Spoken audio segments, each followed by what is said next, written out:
Rishi Sunak will face the COVID inquiry today in what could be a gruelling day of questioning over his actions as Chancellor during the pandemic. It could also be a crash landing for his Rwanda bill as a divided Conservative Party decide whether to back the legislation tomorrow. Defence Secretary Grant Shapps joins us now. Very good morning to you, Mr. Shapps. Look, at the moment, it doesn't look like the opposition needs to do very much on this Rwanda policy because your party is doing enough to tear it apart. Why can't Rishi Sunak get the party together to back Prime Minister's legislation? Morning. Well, look, actually, I think the party will back the legislation tomorrow, and it'd be right to, because so far we've passed, I think, 2 or 3 bills beforehand, which have had a big impact on getting rid of those small boats. So we've slashed the numbers of crossings across the channel by over 1/3 this year, from a record high, it should be said, but by 1/3. So our policies have been working. This bill, what's coming to the House, the Commons for legislation starting tomorrow, is designed to get rid of it entirely or slash it a lot further. So I think it makes a lot of sense. And the strange thing is, the opposition opposes everything we say on this. Well, you might have had an impact, but it's the thing that's had an impact is certainly not the Rwanda policy. You haven't passed it. That's not what's acting as a deterrent. No one, literally after... Or whether you take the figure as 140 million, 290 million, best part of 300 million spent on flights to Rwanda and not a single asylum seeker on one of those flights. Well, I think that's obviously the case that the courts have been stopping us from doing that, which is why we need this piece of legislation, which, if this passes, when this passes, it would deal with 99.5% of the challenges that are being made, usually very spuriously, going round in circles, and leading legal experts, Lord Sumption, 4 other former attorney generals, all say that this legislation, as it's framed, would do the job. I think it's incredibly important. Mr. Shapps, can I just pick you up on that point about the 99.5% before we move on? Because that's the front page of the Times this morning, that 99.5% of cases would be blocked by the legislation. You've just quoted that figure as a reason to vote for the bill, but we've been told here on Good Morning Britain this morning by an informed Tory source that, in fact, that legal analysis dates from March. It predates the 2 government defeats in the Court of Appeal and the Supreme Court. And a senior source says to us this is an outdated and analytically flawed model from March, which came before defeats in the Court of Appeal and the Supreme Court. Even this old optimistic model says it can take 2 months. It would be laughable if it wasn't so serious. They say that you're quoting out-of-date legal advice from March and that your 99.5% claim is untrue. Are you sure you've got your facts right? Yeah. Well, look, first of all, we know for a fact that the measures we've taken so far have slashed by 1/3 the number of small boats. Now, you're right, that doesn't include the 99... I'm asking you this particular point. Is the 99.5% advice current or based upon last March? Let me get the answer out there. And I hope you'll forgive me. I've been focused on 2 wars happening, one in the Middle East and one in Europe, and not the data behind this. I'm focused on the answer to this question.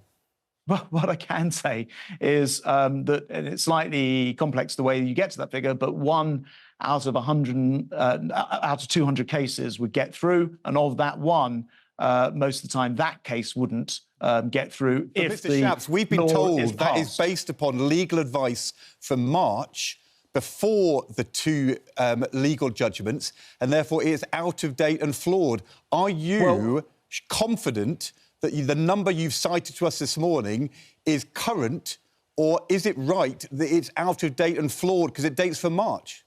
My understanding is it's current. As I say, I'm busy here at the Ministry of Defence and around the world dealing with some other issues. I don't have the precise details to hand, but what I can tell you so Good Morning Britain has been told it's not current, it's out of date and flawed. Ed, I understand what you're asking me. What I'm saying is, if we pass this bill, we believe there will be a dramatic reduction in the number of appeals. The figure I have is 99.5%. I hear what you're saying. Even if it were a smaller number, it would still have a very, very significant impact. And as far as I know, it is the correct number.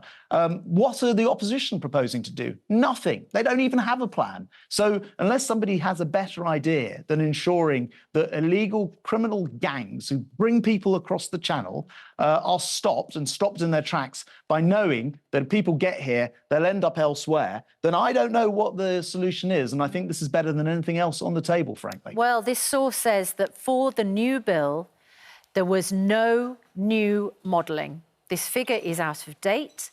It didn't expect defeat in the Supreme Court, and you haven't had time since to get round to new modelling. So it may be the case that your figures are not the persuasive slam dunk that you think they are to persuade those who are opposed to the bill on your own side. What is Rishi Sunak going to do today? Because he's at the COVID inquiry. He's been dubbed, allegedly, Dr. Death because of Eat Out to Help Out and the risk that his policy to get restaurants up and running again actually spread the virus. He can't go around strong-arming people. He's been accused of being tetchy. And now we hear that Nigel Farage, if you get rid of Rishi Sunak, put in a new leader, Nigel Farage will stand as a Conservative MP and hopes to lead you all to victory. Right, well, look, first of all, this anonymous source that you are quoting, I haven't seen it, but I do know that whatever else happens, it would reduce the number of people who are able to stay here. Secondly, if you look at the last year,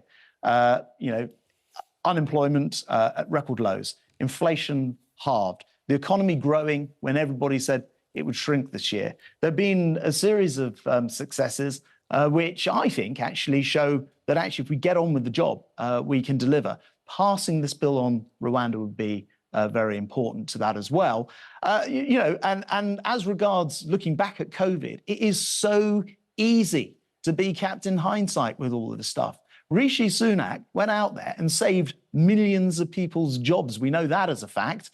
We know the furlough scheme saved jobs and it saved businesses in this country. And we know that when it comes to hospitality, ensuring that people were able to go out and to restaurants saved a lot of hospitality businesses as well. So, yes, it's easy to look back, and that's why we've got an inquiry, because we want to learn the lessons. But being Captain Hindsight is easily done when you've got 2020 vision of the past. Mr. Shapps, we always know the government's in trouble. Prime Ministers are really up against it when they send you out, because you are the safe pair of hands who's always sent out in a moment of crisis. Are we wrong to draw that conclusion from your interview this morning? No, I was going to say, Ed, and hopefully you can see the Ukrainian flags behind me. I'm actually on your programme, booked on your programme, to talk about Britain's support today for the Maritime Coalition, which is to help Ukraine in the Black Sea. And this is news that there are two minesweeping ships and a load of other kit which are going to Ukraine. I'm hosting here in London this morning an international event to support the maritime success for Ukraine, where they're actually starting to export their wheat, and say that will save millions of lives. They can do that and make food cheaper for everybody. That's actually why I'm on your programme. I know you haven't actually asked me a question about it as yet. But you answered it anyway. Yeah. So, Grant Shapps, thank you very much. We've been reporting it all morning. Yeah. The safe pair of hands in a moment of crisis. Defence Secretary Grant Shapps, thank you very much indeed.